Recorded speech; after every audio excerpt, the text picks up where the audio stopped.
अस्सलामुअलैकुम, मैं हूँ सलवा स्नैन। आप देख रहे हैं जोर न्यूज़ HD। आइए नजर डालते हैं आज की अहम खबरों पर। लाहौर के इलाका ढोलनवाल सब डिवीजन में लेस्को सब डिवीजन ढोलनवाल के लाइन मैन नईम तौर की दौरान ड्यूटी करंट लगने से शहादत का मामला। लेस्को हकाम ने STO ढोलनवाल समेत 3 एहलकारों को मुअत्तल कर दिया। इसी पर मजीद तफसीलात जानते हैं लाहौर से हमारे नुमाइंदा मलिक इरफान अहमद से। जी मलिक इरफान अहमद, आगाह कीजिएगा। जी बिल्कुल, ढोलनवाल सब डिवीज़न में अफसोसनाक वाक़या पेश आया जिसमें नईम तूर जो कि ढोलनवाल सब डिवीज़न में बतौर लाइनमैन अपने फ़राइज़ सरअंजाम दे रहा था और गुज़िश्ता रोज़ SDO ढोलनवाल की मुबैना गफलत से दौरान ड्यूटी करंट लगने से शहीद हो गया था।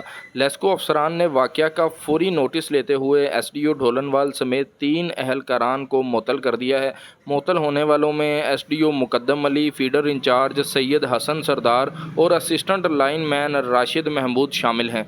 3 मुअत्तल एहलकारों के खिलाफ मजीद इंक्वायरी भी जारी है। वाज़िया रहे कि 17 अक्टूबर को ट्रांसफार्मर पर काम करते हुए लाइनमैन नईम तूर शॉक लगने से शहीद हो गया था। जी आज के लिए इतना ही। मजीद खबरों और अपडेट्स के लिए देखते रहें जोर न्यूज़ HD।